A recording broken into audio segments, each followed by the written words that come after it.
Well, thank you very little, Dismal. Since this is my political campaign hour, I'm wondering if we can get Abby from Philadelphia to come up here and I can convince her to make a 10, not 11, 10, not $9 contribution to the campaign to elect John Kitover. We haven't taken APAC money yet, but we would like to. And Darren LaHood, who we're running against, has already received quite a bit of money from APAC. So I'm just wondering if you could be my APAC sugar mama for the night, dear Abby. I consider a donation. I'd need a DeFi wallet, and I'll be able to donate in some crypto. Save your shit coins, honey. Click the link above and send us 10, not 11, 10, not $9 to the campaign to elect John Kidover. Yeah, it's not gonna happen. Well, you don't want to save the nation and make a donation. That's because you just want to save the world. You know, I if do you want want to make a donation. You, it's up to you. It's up to you to understand what DeFi is doing for the world. And all you gotta do is accept. I'm giving it to you. It's worth as good as the $10 fiat that you and I both know lost 90% of its value since 1975. It's like, come on, like I can give you your dang fiat, no problem. But you're gonna have to cash it out, and it'll be money, yeah, no problem. Cash it out and go through Coinbase, take out your $10 in fiat. But give me your DeFi wallet address and I'll donate. Do you guys realize that the American Revolution, it started in a bar, and it started with less people than are in this room right now? Yeah, This could be the moment for the biggest change in U.S. history. All you have to do is believe that your voice matters, that your dollars matter. Now, if you believe that your voice doesn't matter and your dollars don't matter, then just continue doing what you're doing. Did you ever hear the theory of how like the term bar came about? This is something you learn in Chile. wait, before you tell us about a bar, No. Bima, hold on. Before you tell us about the bar, I did the Paul Revere tour in Boston, Massachusetts, and it was at that moment. I think we went to that. I know I went to the Cheers bar, but anyways, the real if that bar is there, whatever. But I just realized that like they must have had if they were giving rousing political speeches in these bars, and they must have been getting drunk prior to like going out and shooting at British soldiers. Like I can't imagine how one doesn't go with the other. Like if because it takes a lot of courage and balls to go out there with a rifle and start hunting redcoats and forming lines and doing hits. I mean, it's pretty wild. So it is crazy to believe that the American patriots probably slugged a couple beers down before arming up and doing weapon checks and cleaning rifles and preparing for battle. Like it's pretty wild that that there were people that would do that. But I am a nonviolent candidate. I believe in de-escalation, peace, and meditation, yoga, going to the gym, having a nice smoothie afterwards, maybe having a nice New York strip steak on a Friday night with a beautiful glass of Pinot Noir. You know, I mean, I believe in living life to the fullest, but with moderation and priorities. And I think most people in this room can admit that your government does not know a priority from a priority, their left foot from the right foot, their left hand from the right hand, and they are not prioritizing dollars. And it's status quo, status quo, status quo. And we have to break the status quo and wake up the American voter electorate to take action now, and giving $1 or $10 to this campaign can help future people take action and organize. Because if Barack Hussein Obama, who worked at International Business Corporation, a CIA front group after graduating from Columbia or Harvard, not sure which one, if he is considered a community organizer and you're using this app nonstop, but you're not engaged in actual community organizing, and I am that outlet to this community organization known as Congress, you're missing a big opportunity. And I think everybody who has given to this campaign, we had two more donations tonight. I put it in the chat. Thank you, Howard. Thank you, Ann. You angel. I want to thank all the women in the muff, because I do believe, that women are, the most beautiful, precious, and wonderful thing in this world. And I like women as much as I like wisdom. So those are my two favorite things: women and wisdom, and they both start with W. I think we got a new slogan for the campaign up here. Break with the status quo. Fork over the dough. So, when I was in high school, for a history project, you had to like get this partner, and you had to go visit some historic site and then do like a report. Um, that was part of the project, and I wrote my partner's name. Her name was Caitlin, and I don't remember the name of the site that we went to, but we went to this place, and it was super obviously old. I don't know, maybe 17th century, and he brought us in to this area. There's like a ferry, and they explained that when the person that would be known as the bartender or the ferry guy, right? He would be behind. There would be like a pub, so everybody would come in from outside, and they would stay at this location. They'd come across, on the ferry, and the guy would have to go and pull them over with a rope, like pull the ferry over, like physically. But inside of the location where everybody would come and they would drink, and there'd be alcohol, right? Once the bell rang and he had to go out to pull over the ferry, he had to protect the alcohol that he was selling to the patrons. And so there would be these bars suspended from like the ceiling, and he would pull them down and lock it so he could go out, pull the ferry over, and then he'd be able to come back in. And so it's basically, that's apparently where the term bar came from. Well, you know what? Tip. Did you know tip is an acronym, Bima? Tip. You go to a restaurant, you leave a tip. Tip is an acronym. Acronym. You know what it stands for, Bima?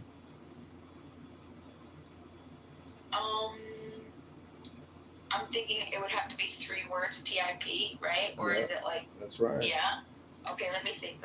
TIP. Something. I don't know what. It stands for to improve performance. To improve performance. Oh, I would have never guessed that. So if you want to improve the performance of this campaign, guess what you got to do?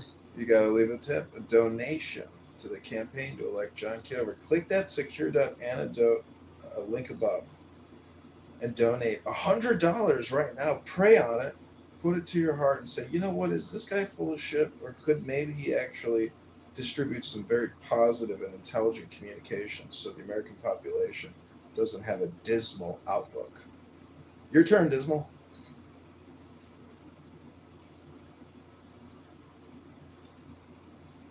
I like some of the points, but I disagree with your method.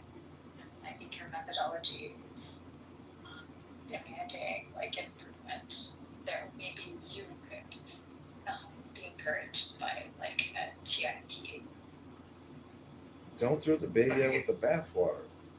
Dismal, I think if you joined the campaign, you'd have much more influence over these things. It's true. You've advised presidents in the Situation Room. You'd be a very valuable asset to this campaign, Dismal. Not looking to join a campaign. Looking to like rid myself from politics.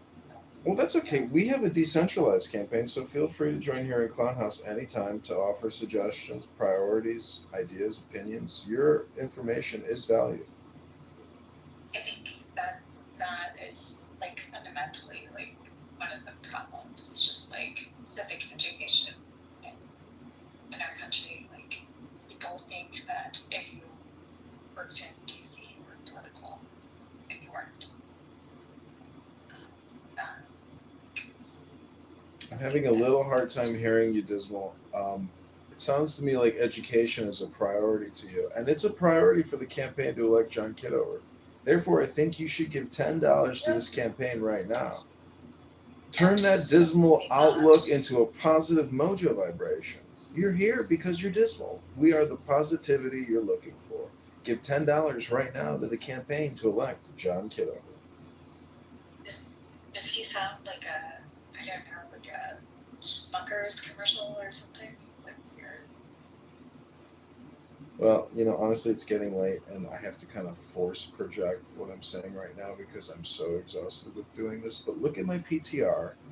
That's me when I was a fresh young second lieutenant, when I got commissioned by the Citadel Military College of South Carolina after completing 4 years of intense ROTC training. That was my lieutenant commissioning photograph into Army intelligence. I was then given a silver coin and a little booklet there, a commemoration booklet, where I signed a piece of document swearing to uphold the Constitution and defend this country against enemies, foreign and domestic. Domestic, dismal. Is the domestic situation dismal?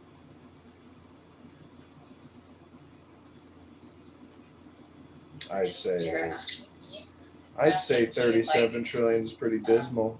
I would say if I was a real lieutenant in the Do army, you think might be January concerned 6th, about the like, debt. would you have been concerned about January 6th? That would be my question. Was I concerned about January 6th? Of course, chaos, violence. Who's not concerned about chaos and violence? That's anarchy. The actual attack that occurred. I'm curious, like, with that. The attack, you mean poor Ashley Babbitt, who had her head blown off by a piece of shit cop who just wanted to get a shot off? Fucking coward murderer. You mean that piece of shit, that Capitol Guard scumbag who, if I ever get in Congress, can't wait to do anything I can do to get that guy arrested. You're in favor of the people that were domestic terrorists, but Yeah, that Capitol Guard police officer, he's a real domestic terrorist. Cocksucker blew that poor girl's head off. Ashley Babbitt. Say her name, Dismal. Ashley Babbitt. okay, so yeah, you and I are parting ways here. You mean to tell me you didn't see the video? You didn't see the video of that cop blowing her fucking head off? I couldn't believe it when I saw the video. Holy shit, he shot her fucking head right off. She was just trying to get through a window. She's being crushed by a crowd. Poor Ashley Babbitt had her head blown off. Boom! Bye-bye, Ashley. Look at the root It's a cause. dismal situation. You don't look at the root cause, and that is unfortunate for you, which means that you wouldn't be a good lawmaker. Dismal, do you think she deserved to die? I think that anybody that is unfortunately put into a situation like that, yeah, I mean, the unfortunate thing, I would look at the root cause, like, why did this happen? It wasn't because of it. It wasn't because. No, it wasn't. Well, when he pulled the trigger, that's how the bullet hit her face. But the actual root cause would be more like Look, looking Trump, at to stop the bullshit. like why did this happen? Like, what was the upset that occurred? And the upset would have been, unfortunately, like Donald Trump. I hate saying his name. Dismal, what do you think about the idea that some people want January 6th to be a national holiday? And we call it Ashley Babbitt Day. Are you fucking kidding me? No. What do you think? Would you support that? No. I think it's. What if it became a federal holiday and we got the day off? I think it's a relatively Day off, dismal day. And no. What would you do if it was a day that paid off? What would you do on that day? How would you celebrate? I wouldn't celebrate that day. It'd be a little less. It'd be a week after New Year's, January 6th. I mean, the New Year's just setting in, and here we are with a patriotic holiday called Ashley Babbitt. Dismal, I'd like to change topics from January 6th to a more positive mojo vibration. I feel like it's getting late and we should all, go to sleep with great dreams and happy thoughts as opposed to chaos and anarchy that you like to bring up. So, Dismal, I'm just wondering, how do you find peace in your life?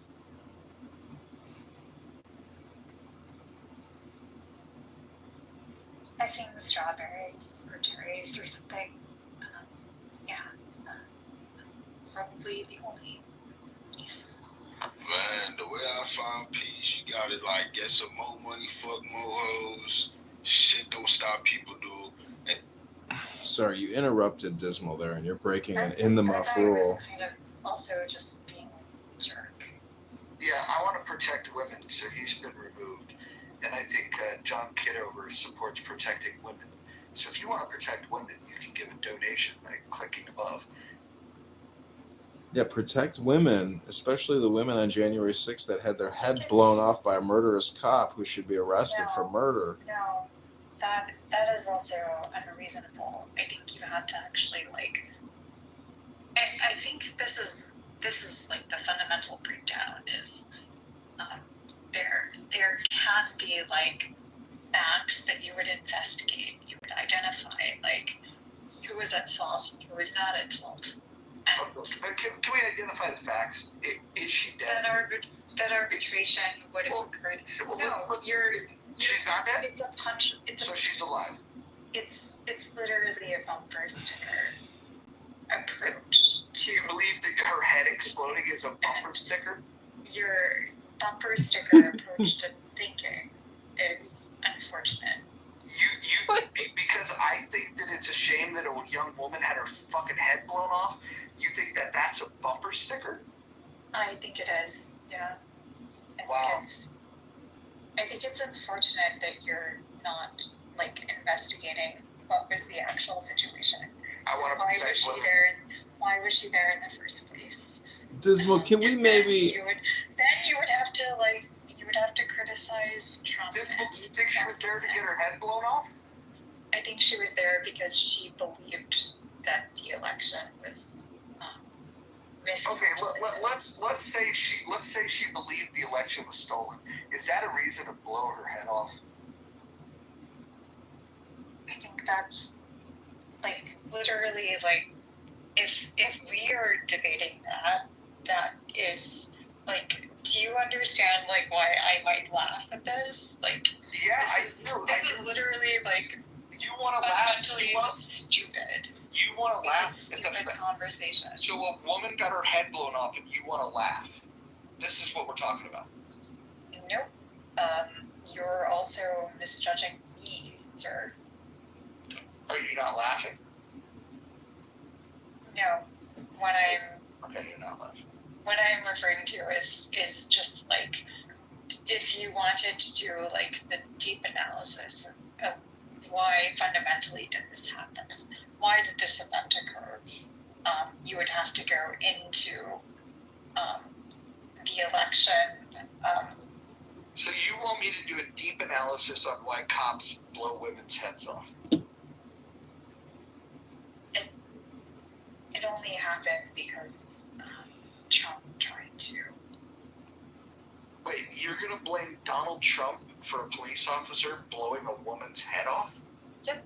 Yeah, I would definitely blame them for. Well, I'll tell you what, Dismal. Creating like. Dismal, you're the first person that I'm going to say this to. The first person I'm going to say this to is that if you were to donate to John, I would reject those campaign funds. We don't want your money. I don't want to contribute. We don't want your funds. You don't believe in protecting women. You're not at risk. Shameful, Dismal. Shameful. I like to consider myself a gentleman. I've served as an officer in our Grand Republic of the Army, and I've met men who I would say are not necessarily gentlemen. And I've met some ladies who I would also say are not quite ladies. But Dismal, I asked you earlier how you find peace, and you said you pick strawberries. Well, Marshall, I'm just wondering if maybe you could help arbitrate. Was Ashley Babbitt murdered? Was she murdered? She was killed. I don't know if she was murdered. You didn't see the video of her getting her head blown off? I did, but murder is something that you plan. It didn't look like murder to you? He's talking about mens rea. Yeah, that's what I'm talking about. Yeah. You mean a patriotic American who felt that she was being cheated and went there for some political redress, who went through a window getting crushed by a crowd and she got her head blown off by a cop who's got anxiety? You didn't think that was murder? No, again, murder requires in the world legal intent, right? It's why it won't be appropriately described as So do you think when he shot her, he was intending to help her? That he is raising like the point of mens rea, like which wasn't something that could be constituted based on the situation that would have happened. So I think more positive outcomes would have happened if he wouldn't have shot her in the face. Well, obviously. Oh, okay, good. I'm glad we can at least agree on that. I was just wondering how you define murder, but now that we know how you define murder, it makes sense to me that, Marshall, Mojo is gonna use his Marriott Bon Voyage points and put himself up in a fantastic hotels in Central Illinois, probably Rockford, Peoria. We're wondering if you'd like to fly out to Illinois, paid for by the campaign, to help train door knockers and campaign volunteers for the campaign to elect John Kitover. Yeah, dude, if it's paid for, I'll go. Sure. Don't do it. Don't do it. Don't be so dismal. We need Marshall's campaign experience. He's got a wealth of knowledge and experience to share with people. I'm gonna be dismal. Sorry. Dismal. What I'm saying is, young volunteers for this campaign who are unsure of their government and the $37 trillion in debt, when they meet Marshall in that training room, they're going to feel that they are talking to a man who has 20 years of experience talking to thousands of voters and activating large audiences. Maybe he should run in his own district, but I don't agree with like what you're proposing, and I hope he doesn't join you. That's okay, Dismal. Like he just said, if it's all paid for, he's willing to go. He's never been to Chicago before.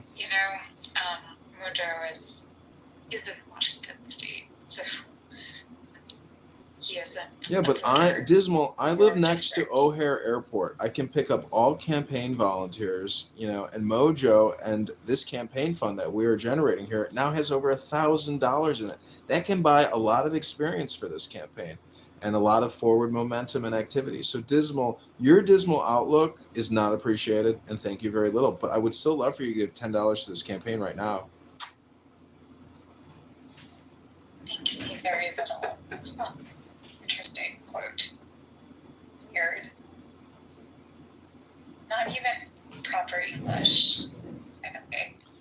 Obviously, you don't know the movie Fletch with Chevy Chase, but that's okay. I don't think you know a lot. And I don't think you've ever been in the Situation Room and consulted presidents. But I don't know. That's just my opinion, Dismal. I need more begonias.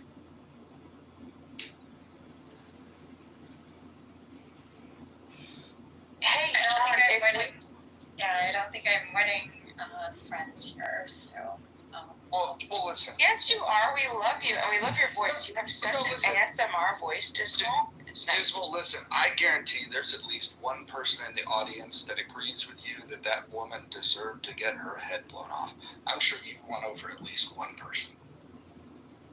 I didn't say that. That was not my intention at all. Like, I was literally stating. Well, you gave some pushback when people were saying that she shouldn't have had her head blown off. Investigate the root cause is what I shared, and I will stick by that. I think if you stand on principles, it's more challenging to Okay, so here's one of the principles that I stand on. I don't believe that innocent women should be shot in the face.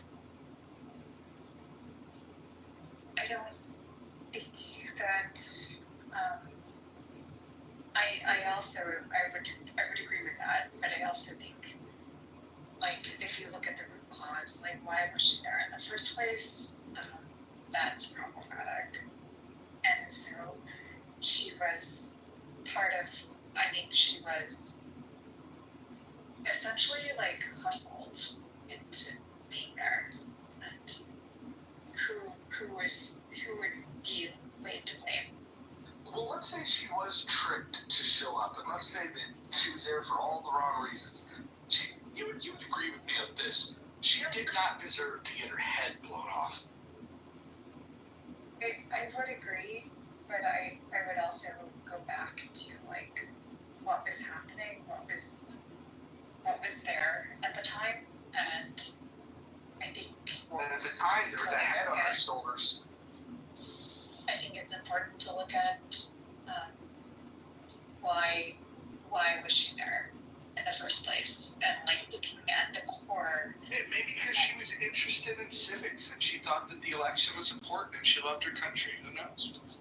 Yeah, and that's potentially thing that would have happened, but I think it's important to actually just investigate the root cause of our problem, rather than just expounding on or riffing on the bumper sticker headlines. Okay, well, listen, I have to get to bed soon. I'm probably going to stay logged in and you guys will see my PTR, but I'm going to be going to sleep soon. I just want to see if we can get one last push to get a donation across the board. I don't even care if it's $1. Can we just get one more donation before I go to sleep so I can have... I would caution people, like, donate to Doctors Without Borders, not Well, that's fine. to You know what? it. Well, how about this? How about tomorrow?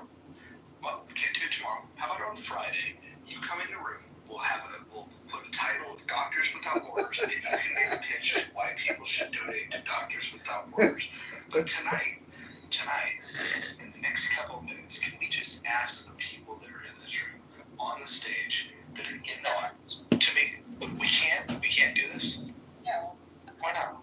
just don't. Like, I don't even think you would necessarily agree with his antics. We change. Antics are yours for free. To be discussed at a future point, right? You're going to bed. Yeah, you've got my attention now. You said something interesting. What antic would I not support? He is recording people with something which is like literally violating the terms and conditions of not only this application but also YouTube. Did you know that the community leader of Clubhouse was in this room earlier and he followed me and I followed him back and we were talking about live streaming rooms to YouTube and after learning about this he decided to follow me. Do you mean Show Armenia? Yeah. Tweaker He and I broke up for a little while after I did my temper tantrum and went to Chatter, but it looks like he and I are friends again. He's followed me even though I literally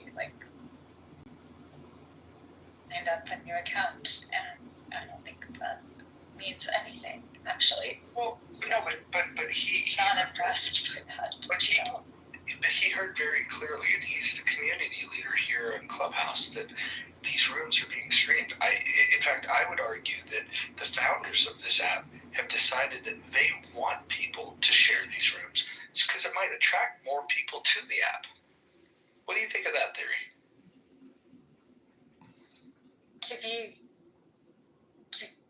Do you want my frank perspective on this? Sure, we might disagree. I mean, we disagreed on the fact that a young woman shouldn't have had her head blown off, but maybe you'll have a different perspective here. I literally think that, we're suffering this unfortunate crisis of people just deciding that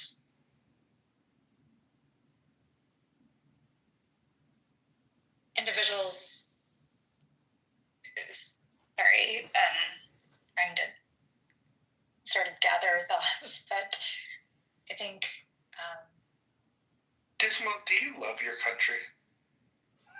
I do, and I think I love it more than I think I loved what it had been, and I'm seeing it now broken, and that's unfortunate from here's the my thing. perspective. So John Kitover also believes it's broken, and so my question is, do you love it enough to help John save it? I think he, actually, I'm going to be fair. I think he expressed a couple of, really good ideas. And so is that worth $1 or $2? Is it like $2 worth of support, or not $4? I don't fund campaigns, as a principle. I just don't. Oh, so you don't put your money behind the things you believe in? I do, but I do it in charitable donations, not campaigns. Campaign financing is problematic from my perspective. I think that's where. Well, you're not financing a campaign, Dismal. So how is he supposed to compete with the billions of dollars that the Republican Party funds for these people that'll get into office and take taxpayer dollars, squander them, and then borrow money that adds to a debt that will never get paid off? Well, whose side are you on, Dismal? Whose side? That proposes a binary. Are you on the people's side? Because John's for the people. But I think that proposes a binary option, and I think if you're holistic and you look at and investigate the root cause of some of the turmoil that we face, you would find yourself more in a centrist position, and that's where I am. Okay, but what's the centrist position then, Dismal? To not give money to things they believe in? And not give money to political campaigns that are just going to waste the money for your advertisements, and those are shitty. Why would you want to donate that when you can donate to Doctors Without Borders and somebody can actually get medical treatment? That would be a positive donation. See, I just want to let you know, Dismal, that I'm creating a YouTube short right now, and I will run this conversation as an advertisement in the district, and I want to thank you personally for being a part of the campaign to elect John Kitover. Even if you can't give $1 or $10 or $1,000, your voice, your personality, this conversation will be used in the campaign illicitly, according to Dismal, but I say explicitly, according to candidate campaign John Kitover for Congress in the 16th District. And I'm going to use this as an armor to actually attack you, Ben. I think it's reprehensible what you're doing. There needs some pushback on Doctors Without Borders, by the way. I put some of it in the chat, but I would never give them a fucking dime. They have absolutely the most, it's embarrassing how they claim to have neutrality, but they completely ignored anything to do with Israeli victims that were demonized. They ignored the victims. They erased the massive war crimes of Hamas. They were claiming that that a hospital was bombed when they had no evidence whatsoever. In fact, it went into a parking lot. They literally a completely horrible organization. And there's so much you evidence have good accounting, and by Israel. I think you're creating this. I know exactly what I'm talking about. I read about them all the time, and I see these fake testimonies by people that they put out on social media. It's absolutely would never ever recommend anyone to give that organization a dime. It's completely biased. There's no question how. That's not even a gray area. That's very clear. They're completely biased. The organization literally itself horrible. Isn't. No, and they do provide good accounting. For Hamas. Tell me what they've done for Israeli hostages or Israeli victims. They specifically will ignore. You're speaking about one issue, and this is a global organization. Yeah, this global organization that claims impartiality absolutely ignored victims, completely demonized the country after they were brutally attacked. Horrible organization. Atrocious. Atrocious. Never would support them. Dismally organization despicable. Sorry, guys. It's a global organization. Yeah, I'm and they very also aware what provide they are, electronic surgery but they're also completely people. politically biased, totally woke left bias, and in this situation, This is like they're ignoring here's this victims fundamental of brutality. like you're talking about one topic. Refuse to help them. where The Ladies and gentlemen, it's getting late, and our dear Mojo is praying to the Lord to go to sleep. I just want to do a little positive ASMR experience for our wonderful positive Mojo vibration. The Lord is my light and my salvation. Whom shall I fear? The Lord is the stronghold of my life. Of whom shall I be afraid? Be of good courage, fellow clubhouse brothers and sisters, and he shall strengthen your heart, all you who hope in the Lord. Know that wisdom is such to your soul. If you find it, there will be a future, and your hope will not be cut off. The fruit of the Spirit is love, joy, peace, patience, kindness, goodness, faithfulness, gentleness, and self-control. Against such things there is no law. Do not worry about tomorrow, for tomorrow will worry about itself. My grace is sufficient for you, for my strength is made perfect in weakness. Blessed are the poor in spirit, for theirs is the kingdom of heaven. Be happy, yes, leap for joy, for a great reward awaits you in heaven. Anything is possible if a person believes. Your faith has saved you. Go in peace. My Father's will is that everyone who looks to the Son and believes in him shall have eternal life. It is more blessed to give than to receive. Oh, that's the good one. That's going to be the campaign motto. Acts number 35. It is more blessed to give than to receive. So I updated my PTR to Winston Churchill, that great, wonderful warrior and courageous political leader who fought evil and darkness and sick science and insanity in Europe and Germany. Without that great man, this world would have been plunged into darkness. And I gotta say, without Donald John Trump and J.D. Vance, I think America would have also been plunged into chaotic clown world darkness.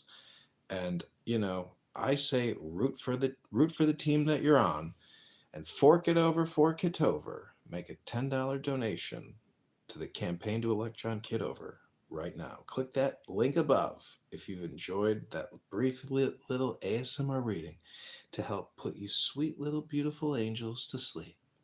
I hope you enjoyed it. Go to johnforcongress.com or click that link above. Tom Anderson says this guy is insane. Apparently he doesn't like good ASMR. Did anybody here enjoy the Bible flashcard ASMR experience?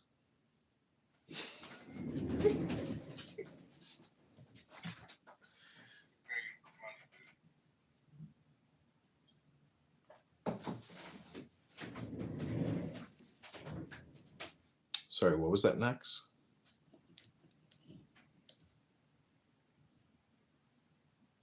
I didn't see who said it, but Mojo seems to be pleased. I think he enjoyed that sweet little ditty before bed.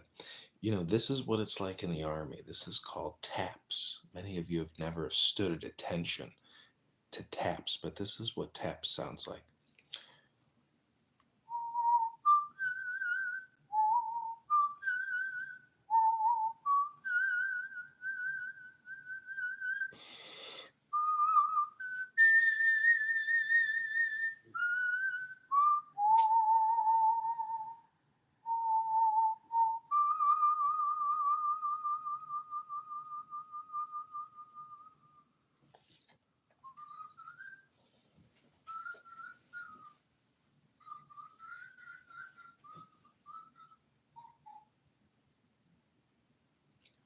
But that is the memorial taps. I think there's a letter penned to it from the Confederate War, but they do that in the military. I think it's in all branches, but that's the way to say, time to go to bed. Yeah, I was listening to George Jefferson.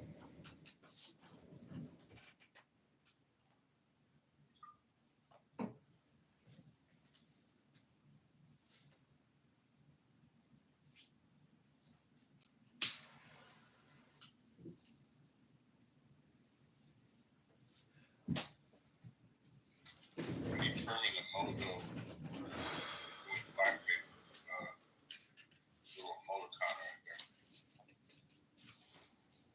I just want to read one more thing on behalf of the campaign to elect John Kidder before we all go to bed. This is called the Declaration of Independence in Congress, July 4th, 1776. When in the course of human events it becomes necessary for one people to dissolve the political bands which have connected them with another, and to assume among the powers of the earth the separate and equal station to which the laws of nature and of nature's God entitle them.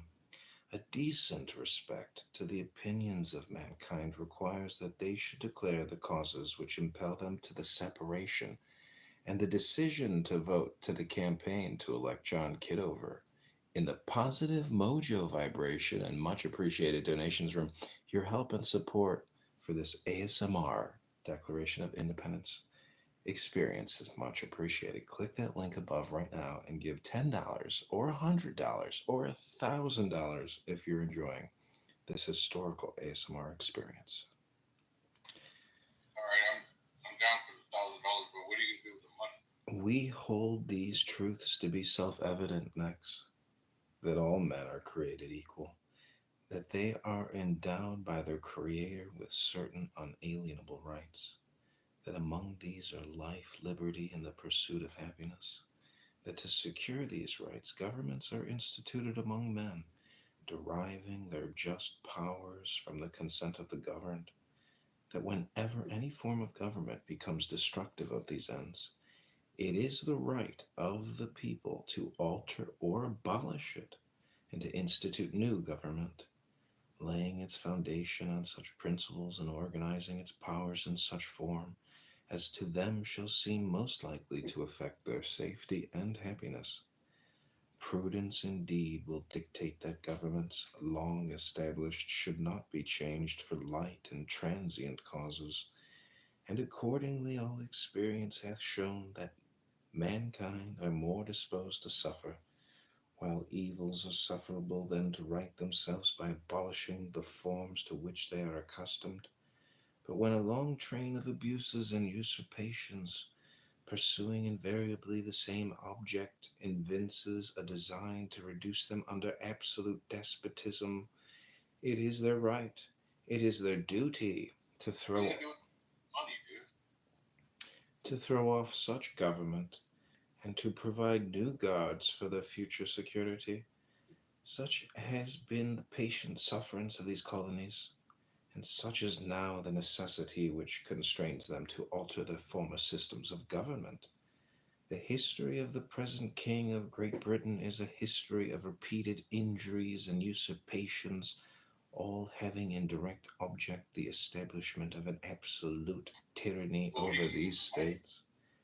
To prove this, let facts be submitted to a candid clubhouse world. He has refused his assent to laws, the most wholesome and necessary for the public good.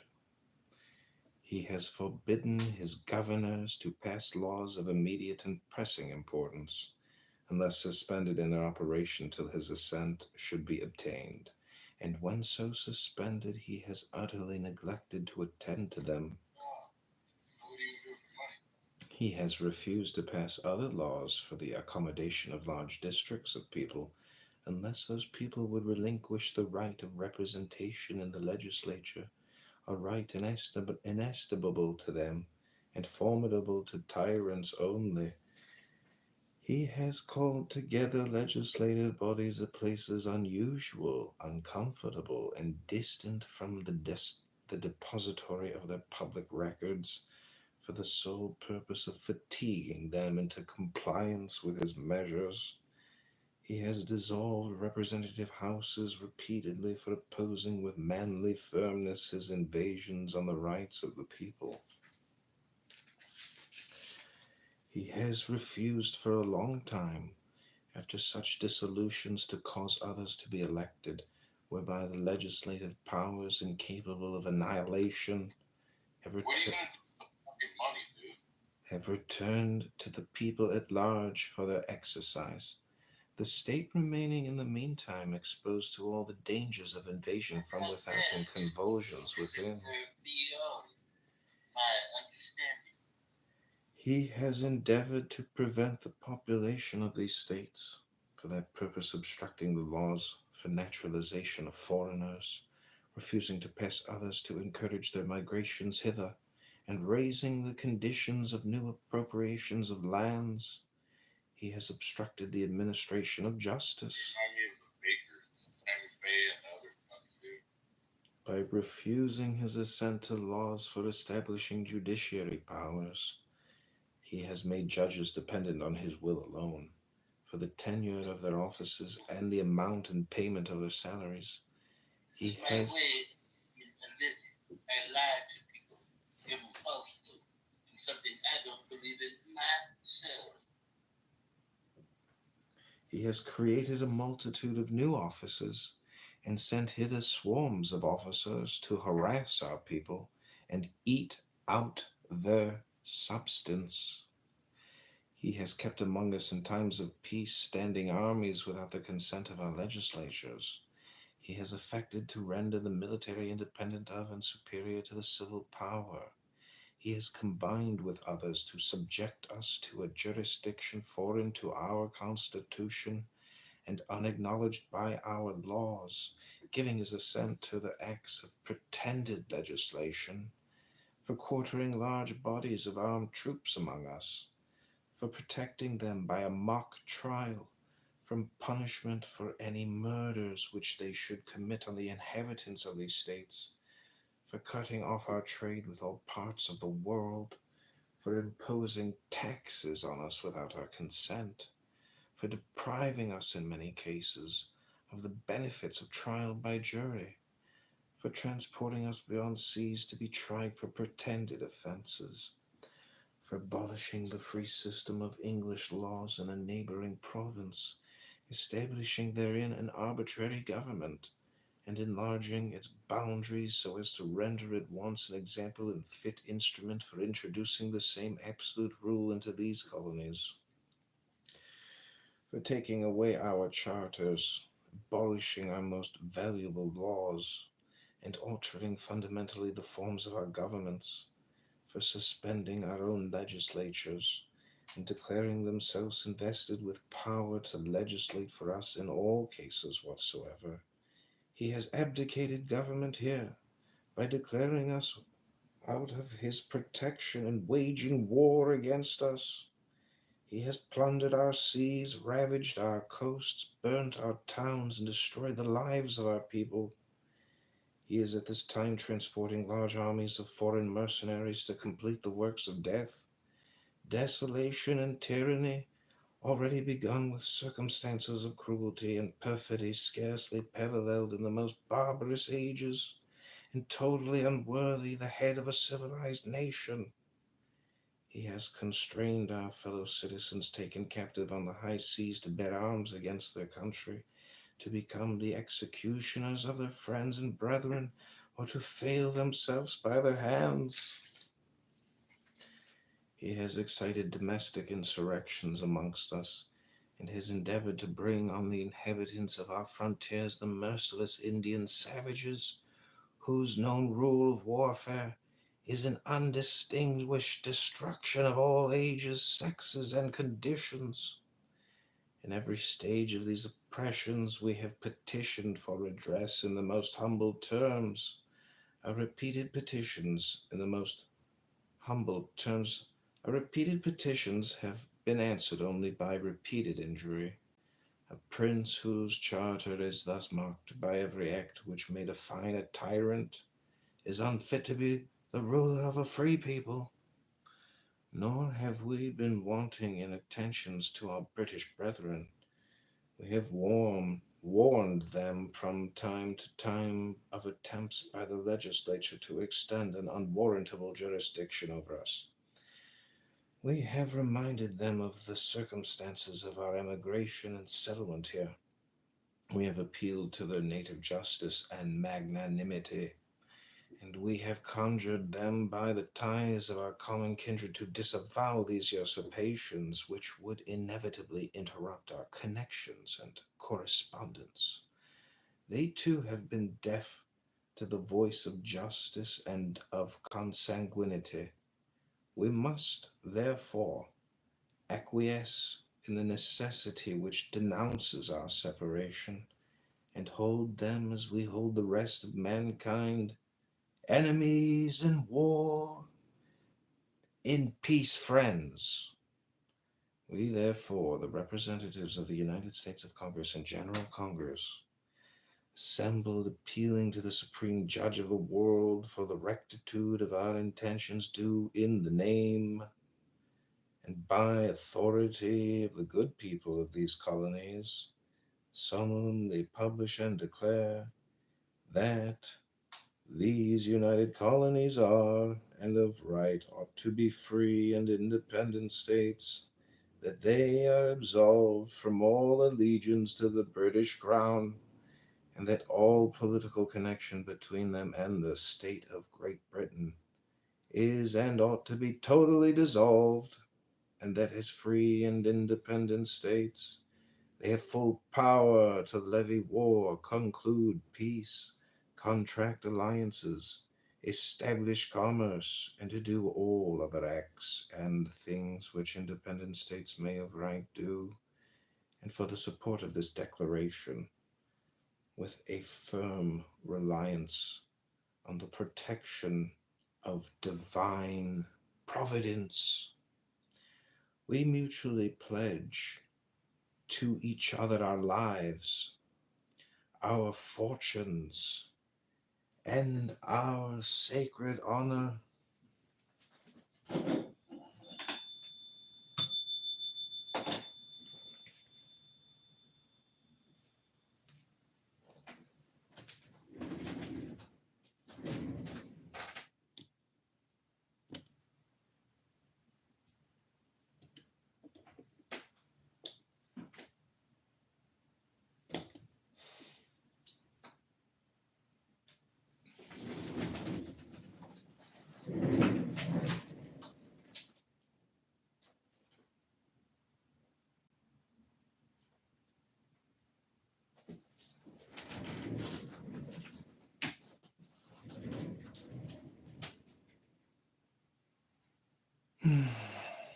Okay, I hope you enjoyed that reading of the Declaration of Independence.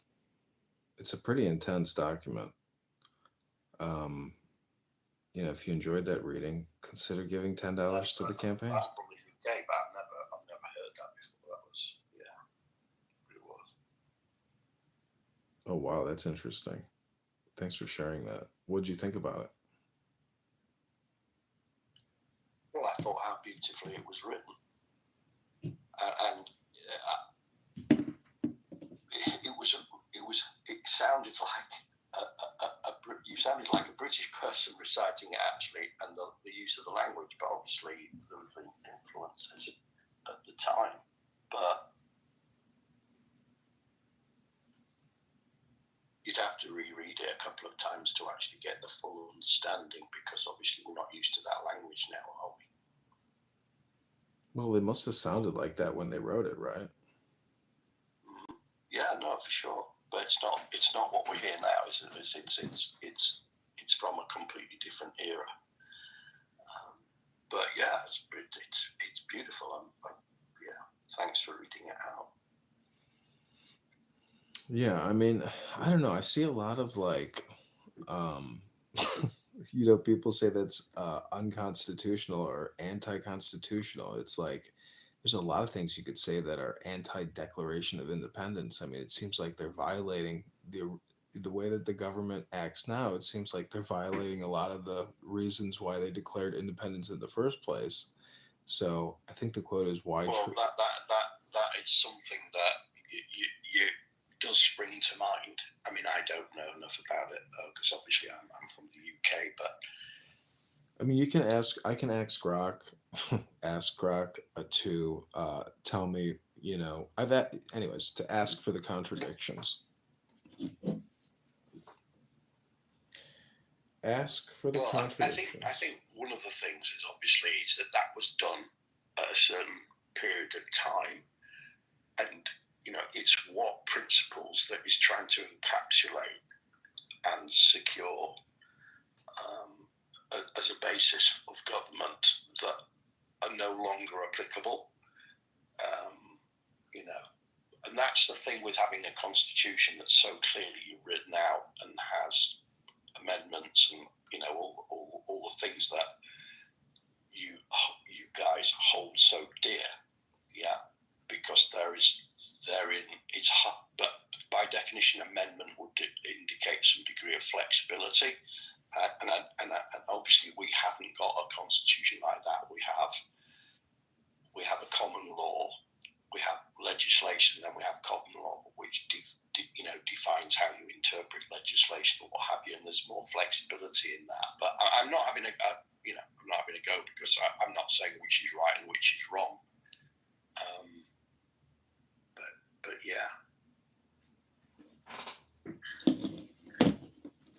You guys are still going. I was here in the God knows what time. I'm just going off again.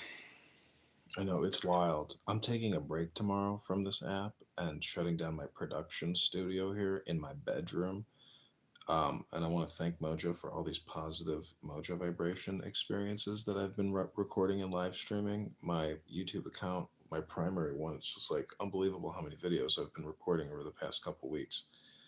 And, a lot of great conversations, a lot of great crash outs, typical Clubhouse stuff, going on 5 years recording Clown House. Yeah, and you're. I see. You're John Kitover. You're the John who is going to stand for election. Yeah, in the 16th district of Illinois. Okay. Are you standing as an independent, or are you standing?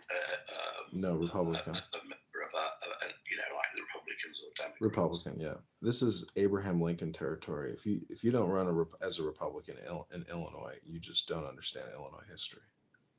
Okay, so you can forget it. Yeah.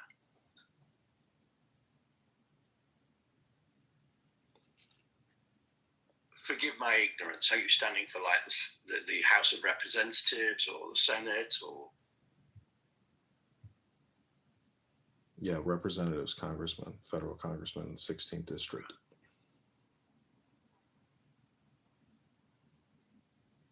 Have you got much chance? I remember now because just before I left earlier on, you're standing against obviously a Republican candidate who's been elected by the party, and you're.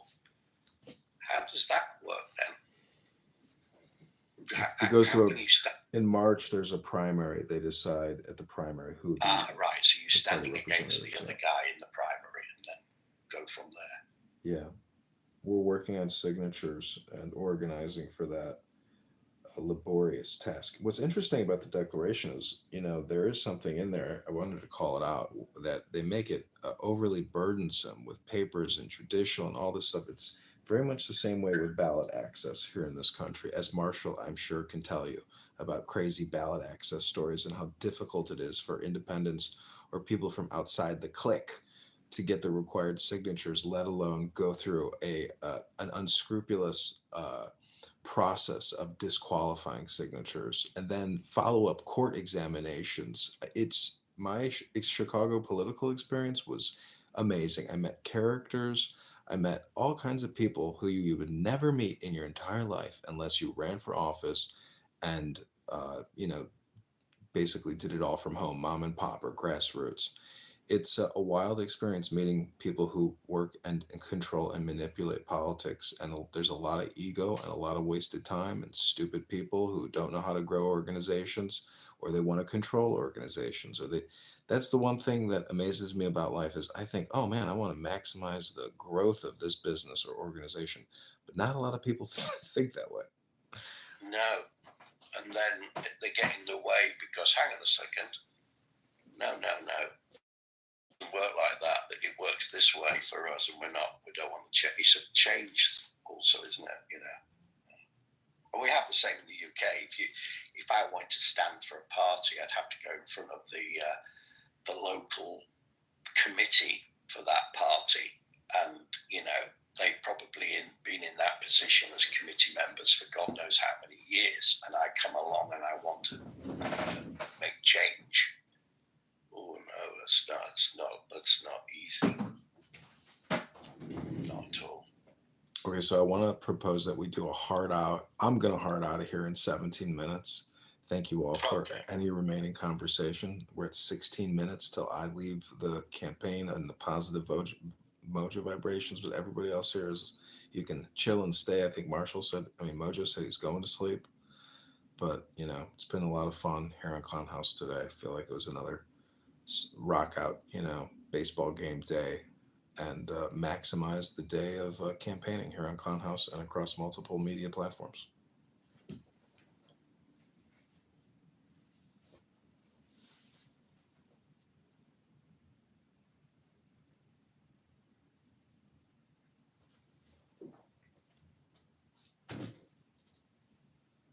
Okay, Simon, I wanted to share with you a campaign poem inspired by this great man in my photo. Okay, Winston.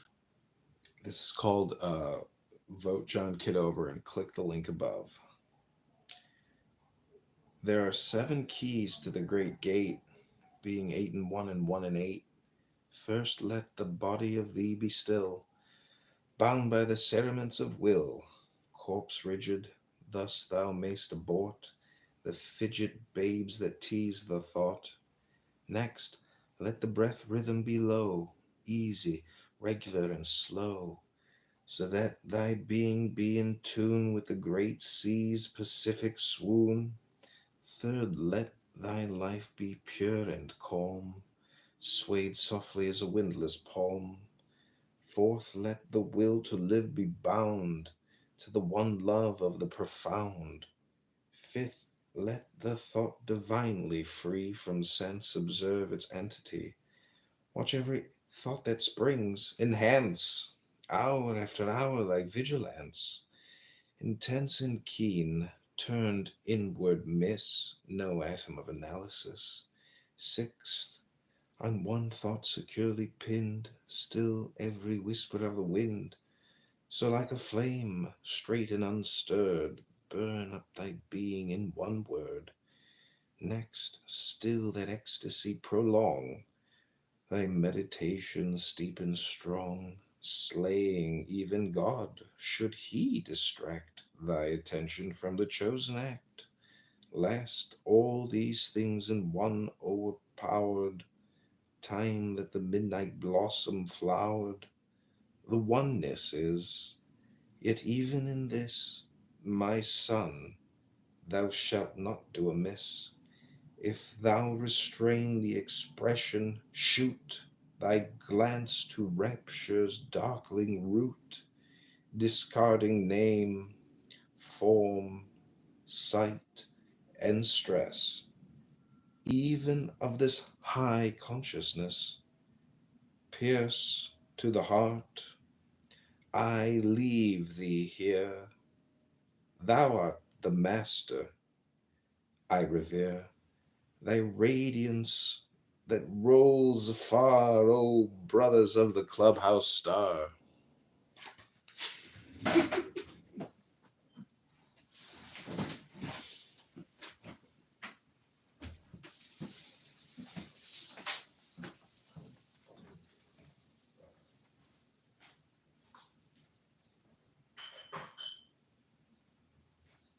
He was a wordsmith. What a man.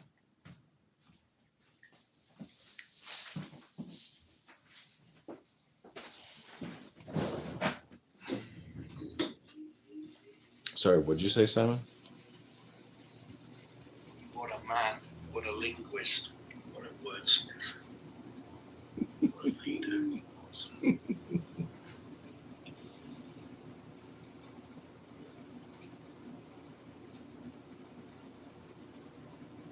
It's kind of funny if you think about his name, wins a ton of times. You know, it's a great neuro-linguistic programming name, wins ton.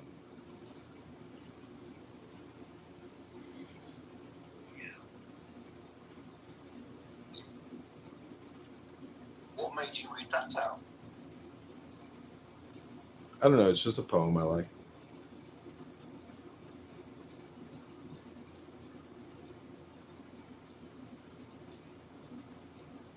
If you like that poem, consider sending 10 not 11, 10 not $9 to the campaign to elect John Kitover and enhance your positive mojo experience.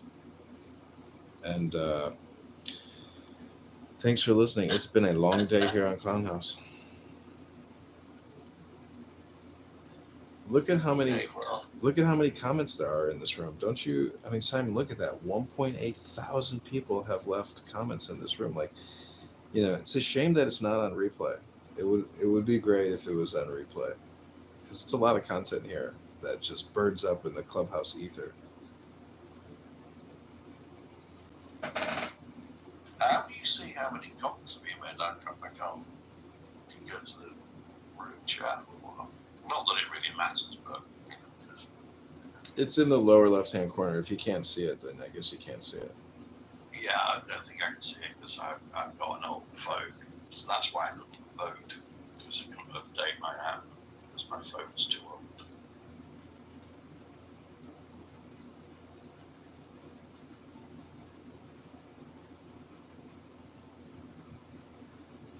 Who won the poll? Was it the chillism? There was the political correctness. I can't remember the other one. I think it was I don't know the total outcome. I think In the Muff probably won. yeah, in the Bath.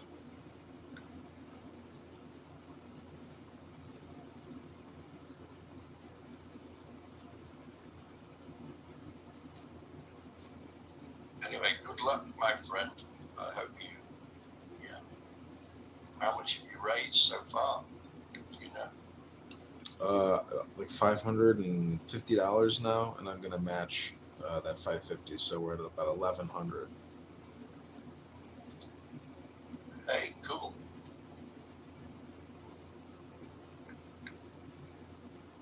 Yeah, I think it's pretty good for momentum.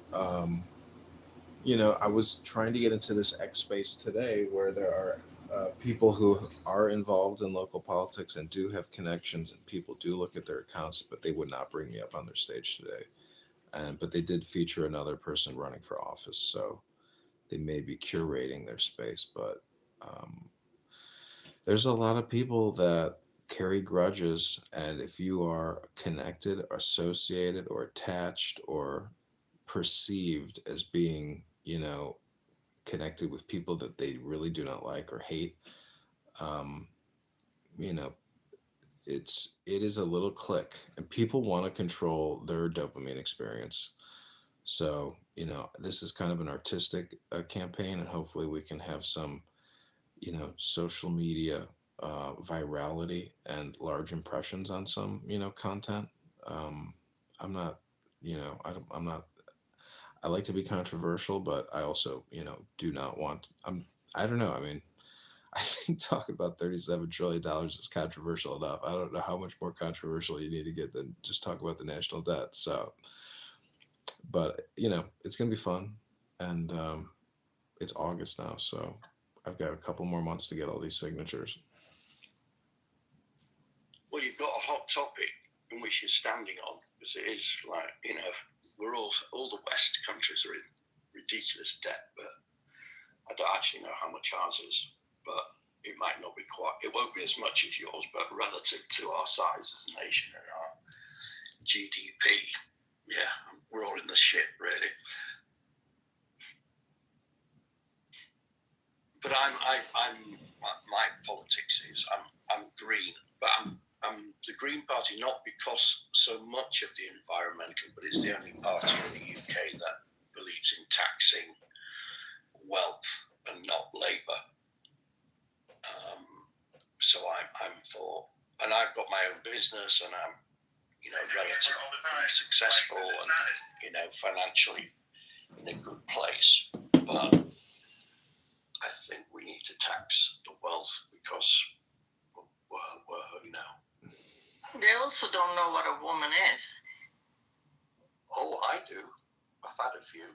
Well, apparently the Green Party doesn't, so go figure. Oh, well, you've got idiots in every party, to be honest. So I don't, Well, they had a shit show in Scotland, so I mean, definitely not a party I would subscribe to.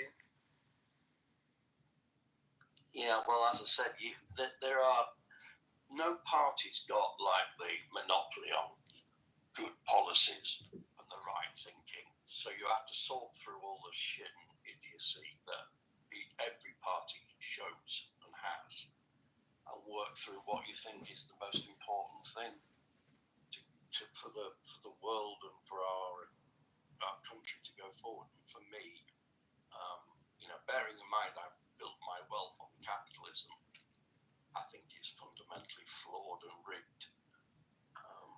And I think that the difference between the rich and the poor is as big as it's ever been, and it's not sustainable. I agree with you, but redistribution is a different matter. It's got nothing to do with all the bullshit of gender identity that the Green Party is pushing forward in its agenda. So, I mean, I agree, and that's why I think all parties shoot themselves in the foot, because they get too uptight. So that gender identity. I mean, I'm telling you, I'm really concerned about UK. I mean, I'm not British. I'm Italian. But I lived in UK for a long time, and I was married to a British person, and my children, 2 of my children are living in the UK. And I'm seriously concerned about UK at the moment. It seems like it's going down the drain, and it's a shame. It really is a shame. British politics is. I thought Italian politics was bad until I saw what's going on in the UK at the moment. What about it, do you think? Because I'm not so pessimistic. Because we have. For a start, okay, the government, Keir Starmer seems to not to know how to govern the country. I mean, his politics are erratic, to say the least, and contradictory. You have now I personally, I've always been a left-leaning person, but right just now, I mean, the Labour Party definitely wouldn't represent me, and Jeremy Corbyn's new party is a joke. Come on, let's face it, is a joke. And the only thing that it's going to do is stealing votes from the areas in UK where you have a high concentration of certain ethnic minorities, and stealing votes from the Labour, so allowing probably Conservative or Reform Party to win. And I think it's like shooting your foot, basically. Yeah, well, I look, at this stage, I don't take Jeremy Corbyn into. I think he's a fabulous parliamentarian. So he obviously was excluded from the Labour Party, but still won his seat in Islington, and that's because he has a lot of people who believe in him as their member of Parliament, not about what party represents. So obviously he's gone on now to create a party, but I don't take that seriously.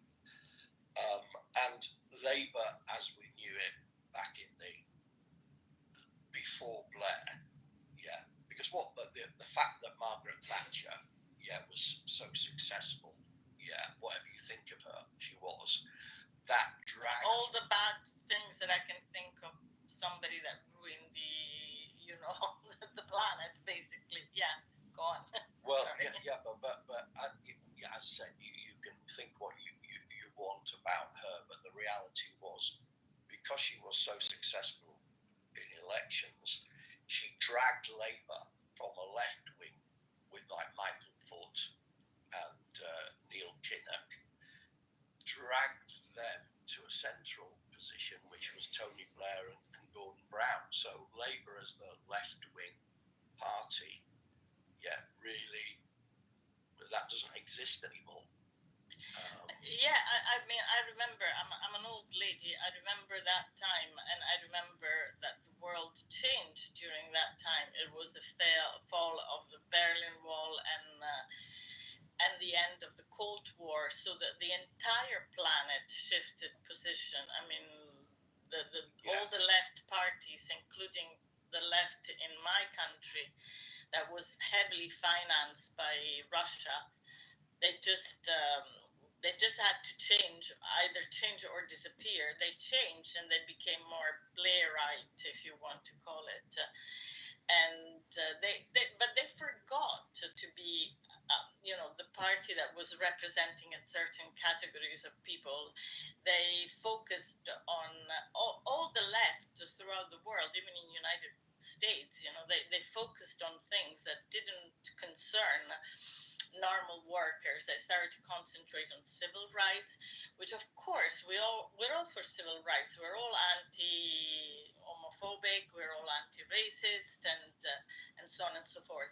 But who's going to take care of the people that are actually working at minimum wage and cannot sustain a lifestyle in any of the big major cities in the world? I mean, nobody is caring about them.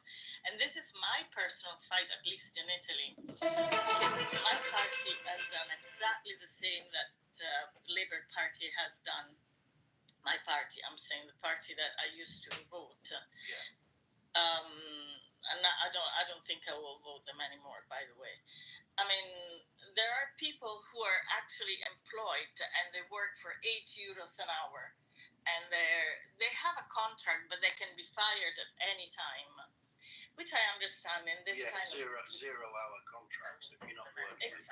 Exactly.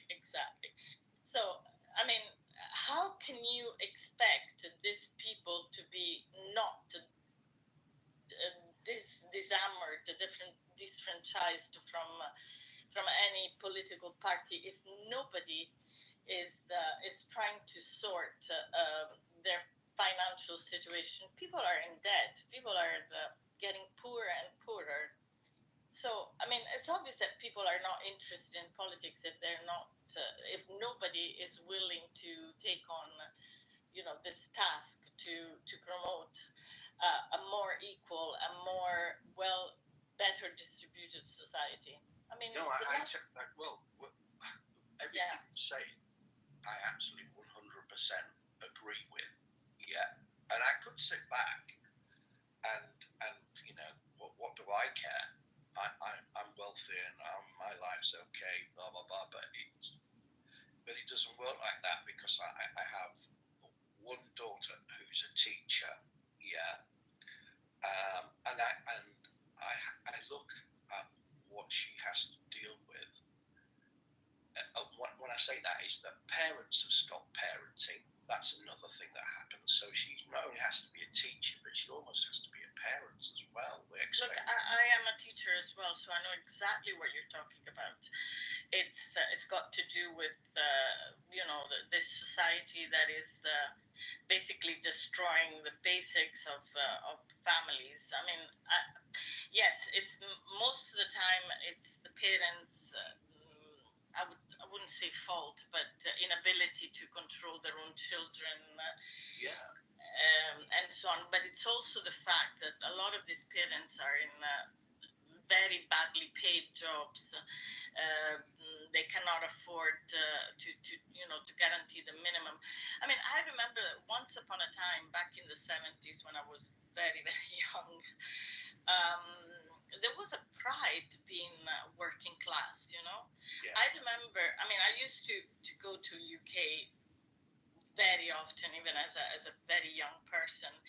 And I remember working class areas where everything was neat and tidy, and people took pride of being working class. I mean, nowadays I lived in Aberdeen, for a long time. And I went back to Aberdeen about 2 years ago, and I couldn't recognize it. And Aberdeen was an extremely rich city, if you remember. I mean, it was, the oil capital With of the oil, Europe. yeah. Yes, exactly. But the oil price went down, and all the major companies shifted, and they left Aberdeen. This meant obviously that the rich left and the poor remained, and Aberdeen is basically a boarded up city. There is nothing, no shops, no nothing. It was so sad, and I saw a lot of youngsters delinquencies. I mean, I was at the train station because I was going back to Edinburgh, and a bunch of young people with nothing to do, fighting. I mean, it was just like living in a nightmare. Yeah, I mean, I agree, and the other thing, I mean, because my two elder daughters, I've lived in London, but I don't anymore. I came out of London, but they live in London now, and without parental help, they wouldn't have been able to buy it. Oh yeah. Flat, but no chance on their salaries would they have been able to save up. But my son is living in Surrey, but he's got a very high paid job, and he can afford to live there. But in normal circumstances, it would be impossible. I mean, where he lives in Surrey, I mean, houses go for a minimum of £1 million or something. Oh yeah, that's just. I mean, but in London, you're talking. If you're going to get a 2-bedroom flat in London, wherever it is, you're talking 300 to 500,000 for a flat. Yeah. And if you rent, it's even worse because landlords don't give a fuck. Sorry, pardon my. No, you're wrong. Totally don't give a shit about the properties. You can't get a mortgage with your salary, but you're having to pay rent that's more than the mortgage if you'd have been able to get one, which is just a joke. Yeah. So there's loads of. I don't actually. I do go. Oh, it can't continue like this. But because what happens is when the middle class sell their properties to fund their retirement, which is also now what's happening. Yeah. Yeah. They downsize, sell your house in London, move out of London, and you've got some money that you can live off because we haven't got a big enough pension. Yeah, that's the scenario now. That's another issue. Yes, I know. I'm perfectly. Yeah. So all these, it's just, and those properties get gobbled up by when I say the rich, I'm well aware of the fact don't want to be a hypocrite, but the economics of it is they buy up the properties and they turn into landlords charging extortionate rent. So the concept of a middle class and a working class just is now, it's not the same. It just isn't. No, I know, because even, I mean, you get segregated in areas. I mean, if you cannot afford a decent accommodation in the UK, you're segregated in areas with high violence, drug smuggling, and so on and so forth. You don't want to raise a family there, But the funny thing is, you could, and this is another thing about the UK, the imbalance between north and south. So I'm from Leeds, which is in the north. That was my home city. I could tell from your accent. Can you? Okay. Yeah. So, and so I went down like everybody does after university. Gradually, you go to London to get your job. I mean, I was a lawyer. That was my qualification training. But that in itself pushes prices up, and I just can't see how it will last. Whereas if where I now live, which is a place called Peak District, just outside Derbyshire, you have a chance. Yeah. So at some point, I can't see how London will continue as it is. But there's a massive immigration issue in London as well.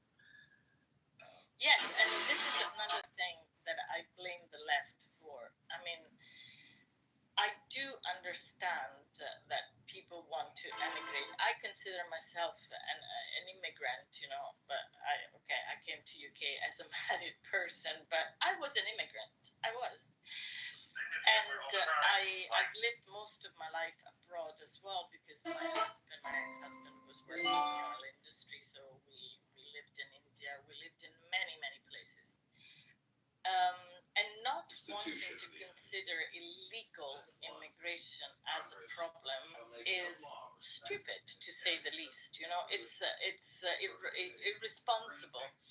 I mean, immigration is a factor and needs to be considered. How do we want immigration to be tackled by the politicians? I mean, is it a problem or we want to sweep it under the carpet? Well, I just wanted to finish this. If we want to consider it as a non-problem and sweeping it under the carpet, you will see the rise of far-right movements that will listen to the concerns of people. Which is obviously what we're seeing happening with reform. Yeah. Yes. I think part of the issue is, we have a set of laws about dealing with illegal immigrants. Yeah. Go through a process because we think that's fair. Give them a chance. They maybe have a justifiable right to come here for whatever reason or not. But we have to find out. We have to go through a process. The problem is the volume and the numbers means that the legal process can't keep up. It just can't. I know, it's staggering. I know, it's the same that is happening across here. So the problem, we're then in the problem is, we've got all these people coming, but we're trying to do the right thing by going through a process. Yeah.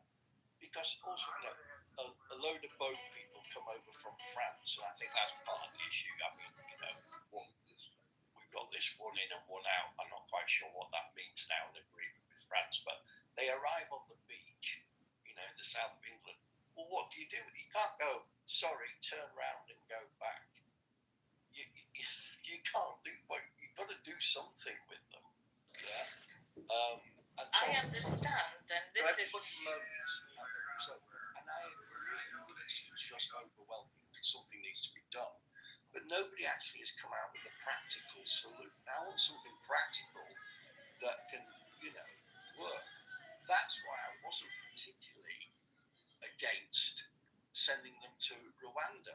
And on the face of it, you go, I was just going to agree with you because Italy is under the fire at the moment because the government that we have at the moment, Giorgia Meloni, who is not a person I would have voted for, and I don't think I can vote for somebody like her, but I have to agree with the fact that she tried to tackle the problem by creating these centers with an agreement with Albania to get at least the process of finding out whether these people have legal rights to come to Italy or not. A lot of them don't, because most of them are coming from Bangladesh, Pakistan, and don't have any legal rights to come to Italy because it's not a dangerous place. I mean, we don't consider Pakistan as a place where people are in danger unless they're Christians or homosexual. Do they come on the back of existing facts? Because that's another thing. Because obviously, because of the previous empire we have a lot of Asian people living in the UK, and they came when we wanted them to come. Yeah. Mm-hmm. And what happens now, and I don't really understand clearly enough, is that they have a right to bring family members over. Well, hang on a second, that wasn't part of the deal as far as I'm concerned. Yeah, you're here. It doesn't mean you can bring, your auntie and your grandfather.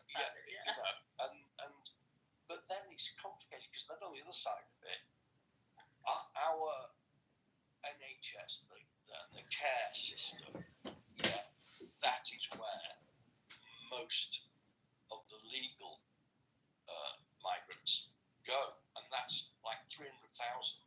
It's not a small amount of people, because that they're lowly paid jobs, and the British person doesn't seem, they doesn't want to do that. So so when people say we don't need them, well, it's a bit like in the States. There is quite a high percentage of illegal immigrants that are in work. They're getting paid. The employer's just turning a blind eye, and he needs some cheap. Yeah, but I mean, as a left person, and I think you are as well, if you pay more, people don't have any problems doing any of these jobs. I mean, I don't know anybody, at least in my environment in Italy, that wouldn't do, a cleaner's job if they were paid a decent wage. There's nobody. I mean, job is not something to be ashamed of, I personally wouldn't mind either if I had the need to and I was paid a decent salary. I wouldn't have any problems waiting tables. It's a job, The problem comes when you trade these jobs for somebody who's an illegal and pay them under the minimum wage. I mean, if you pay somebody €2 an hour to pick tomatoes, come on. I mean, at the end of the day, you got your job done and you paid the person like what, €400 a month.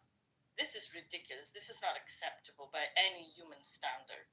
But what makes it workable is that person will live in a house with people like them who come over here, got a job, early one. They send the money back, but they're not living a life here. They're just using it as a means to earn money, and they are compromising on a life that the reason I know this is because I had a friend who ran a company that found staff for car wash, car washers. So yeah, it's the same across here. Yeah, and so he used to get 8 guys to work car wash. He'd find them a house to rent, put them all in the same house, and so financially it stacked up because of the way that they were. Yeah, but this is unacceptable but for any standard. Well, it's not real, is it? Because a British person, no, they might do that for a year, get money, and then send it back, whatever, and then they go back home. And there was one guy who told me that managed to get enough money together, worked there for a couple of years, and bought a house in it was Romania, where he'd come from. So it was a means to an end. Whereas the British person, that's just not going to happen, is it? So you're completely right. So the salaries.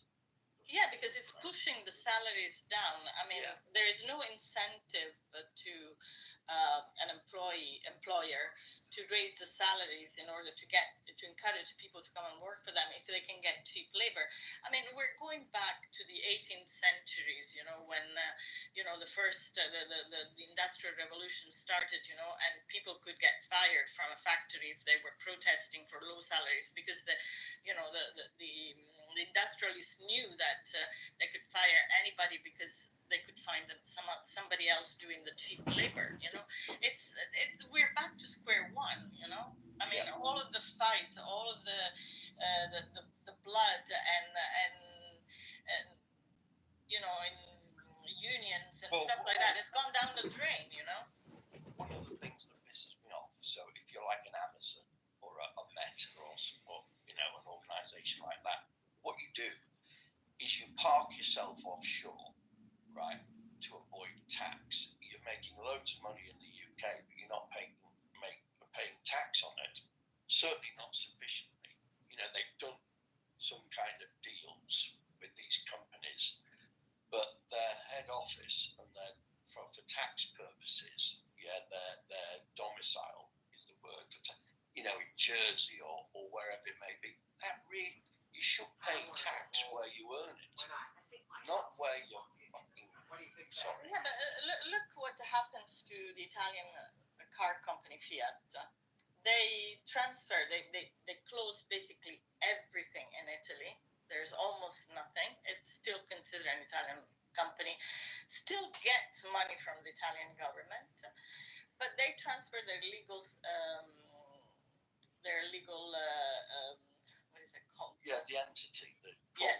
sovereignty in Holland. And why Holland, as part of the European Union, because unfortunately Italy is still part of the European Union, doesn't have, has become a tax haven for companies around Europe. That's not acceptable. I mean, if we are a unity, so-called, we should have more or less the same taxation. And the same happens with Ireland. Ireland is another tax haven.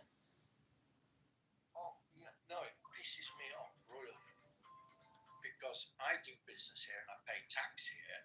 Yeah, whether it's the company paying tax or whether it's my personal tax, and then these large organisations, go and park themselves in Ireland, or it's just not acceptable to me. So that's part of it, and the other part is, look, the wealthier too, and then because the argument is, you don't disincentivize the entrepreneur because he's the person who creates the jobs and and the wealth of the nation. So don't disincentivize him by taxing him too much. Well, there's too much and there is not enough. And where is that point? Yeah, I because disincentivize. I build a business because I'm motivated by that idea, and I know that if I do well, I'll earn more and have more freedom than if I was in a and I've been in a paid job as a director, and no, I wanted to do so, but I never put it down to an amount of money that I needed to earn in order to be motivated. So I think that's, well, for me, that's not true, and that's bullshit. But that is. I completely agree. I completely agree with you. I think exactly like you. I mean, I think that private enterprise should be encouraged, and the more we see in the Western world, the better we will be all. The better off we will all be. But again, it's a problem of distribution, and this huge mega company that have no incentive on, having people on regular salaries.